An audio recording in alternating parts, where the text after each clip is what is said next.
Good morning friends. और आज हम लोग क्या देखेंगे, तो आज हम लोग सविनय अवज्ञा आंदोलन के बारे में कुछ जानेंगे और उस संदर्भ में बिहार की स्थिति यानी कि बिहार के विभिन्न सामाजिक वर्गों की जो भूमिका हुई थी किसमें, तो सविनय अवज्ञा आंदोलन के संदर्भ में उसके बारे में जानेंगे। और यह क्या है, तो हम लोग बीपीएससी की का जो मेन एग्ज़ाम होता है उसकी तैयारी कर रहे थे, उसी संदर्भ में यह बिहार स्पेशल में आधुनिक भारत है। तो देखते हैं सविनय अवज्ञा आंदोलन या इसको कहिए नमक सत्याग्रह, जो 1930 की बात है, जब महात्मा गांधी ने साबरमती से दांडी तक का मार्च किया था, जिसमें उन्होंने कहा था कि हम नमक कानून को नहीं मानते हैं। और यह पहली बार हुआ था कि कोई विद्रोही यानी कि गांधी जी ने विरोध के स्वरूप अंग्रेजों के खिलाफ उसके कानून को तोड़ा था। सबसे पहले क्या था, तो 1917 में गांधी जी ने चंपारण असहयोग आंदोलन किया। वह था सत्याग्रह था, असहयोग नहीं था, सत्य के लिए आग्रह किया था कि हमारा काम ये सही है, अंग्रेज सही काम नहीं करने दे रही थी।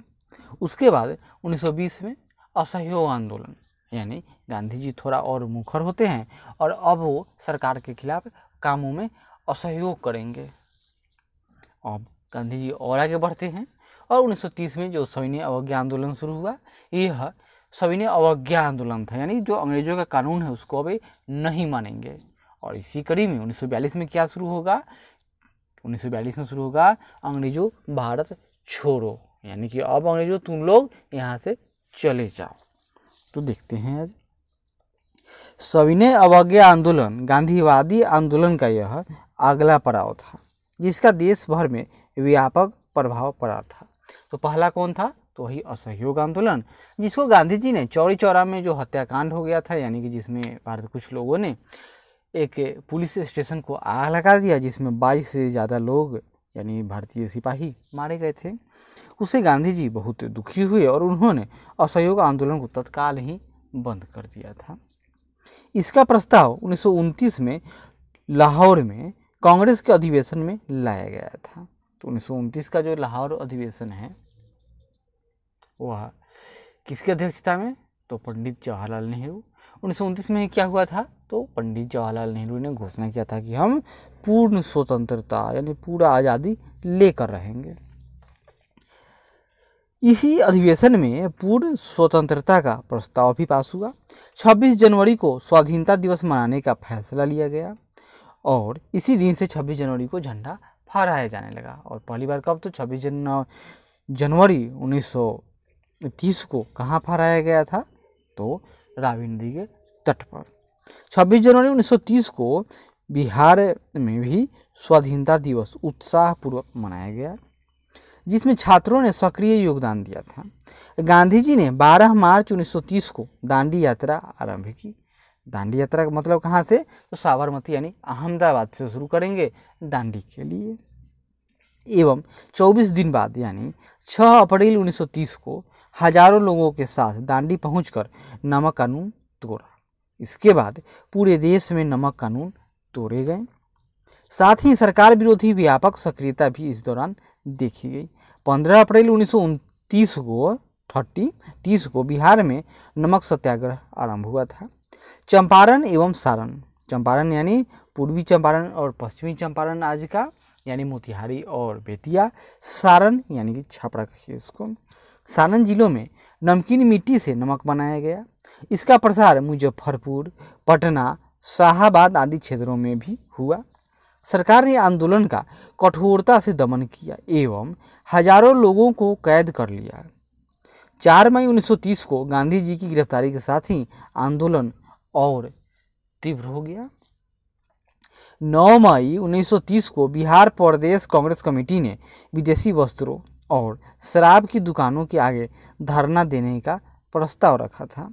9 मई 1930 को बिहार प्रदेश कांग्रेस कमेटी ने विदेशी वस्त्रों और शराब की दुकानों के आगे धरना देने का प्रस्ताव रखा।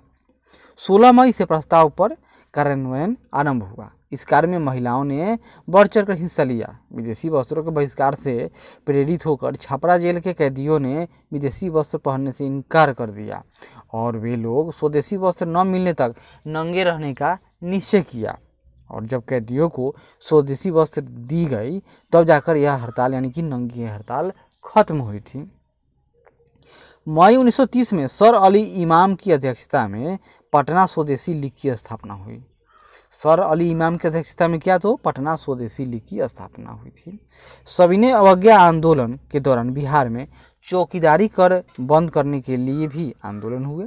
इसका विस्तार सारण, चंपारण, शाहाबाद, पूर्णिया, मुंगेर, पटना तथा अन्य जिलों में भी हुआ।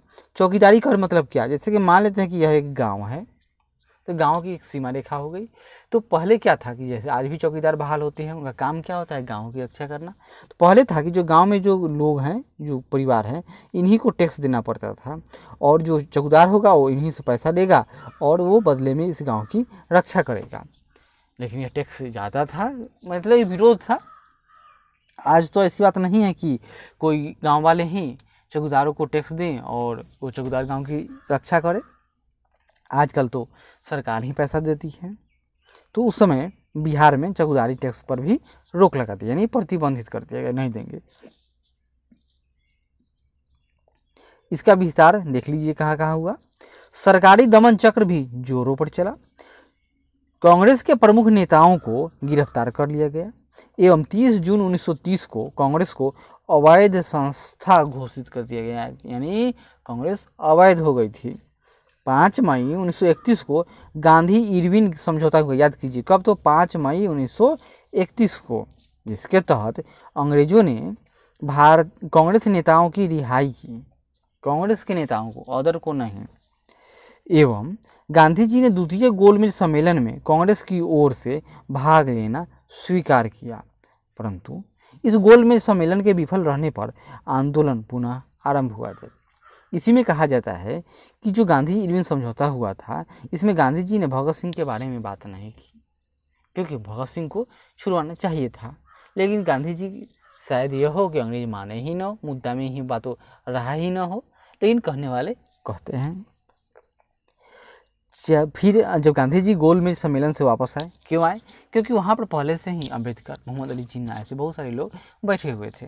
जब वहाँ पर गए तो रैमजे मैकडोनाल्ड, जो इंग्लैंड का प्रधानमंत्री था, उसने कम्युनल अवार्ड यहाँ पर उन लोग के सामने रख प्रस्तुत किया। मतलब क्या था कि पहले केवल मुसलमानों